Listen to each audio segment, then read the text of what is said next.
Yo, what's up mga kasama? Brother Didop here of Sama sa PH for fishing gears and accessories together with Sir Dave.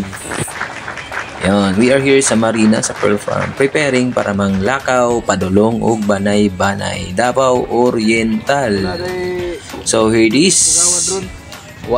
Pagawas nami og Davao ni Boylo Gamay. Nasugatagdag kong balod ni Sugapa. Og nang hunong sa lawod kay nagtanggal sako nga naipit sa palabad samtang nisaka si kuya nga nilukso nagbasa.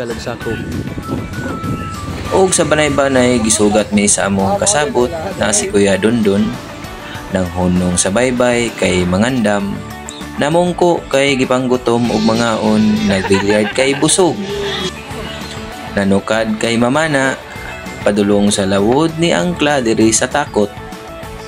Yes, where? Nag-andam sa mong mga gamit kay muambak. Nang hawas kay gipanggutom na sad. Nagtubil kay gusto ng manguli. Samtang nagpalawod ning Boylo kay linaw. Ning agi mi sa samal. Og nidonggo sa Davao og diri nahuman ang among kalipay og nagpanghupaw og diri lang taman mga kasama sa mga wala pa nakasubscribe, like, follow and share sa atong page. Daghang salamat.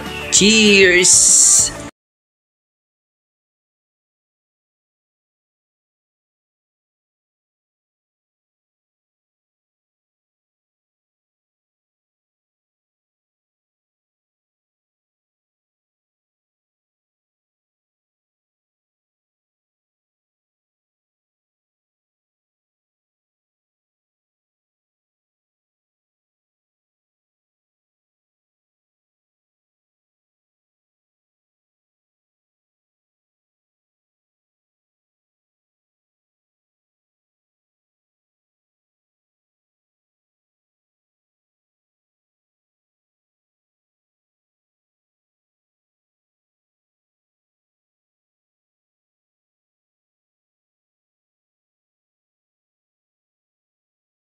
So after 30 minutes of travel from our spot to Kaputian, abot nami magbangka na pud mi pabalik. Ganinang buntag hinay man ang balod, tulo mi karon isa-isa na lang. Isunod lang pud to si Bro Hassel.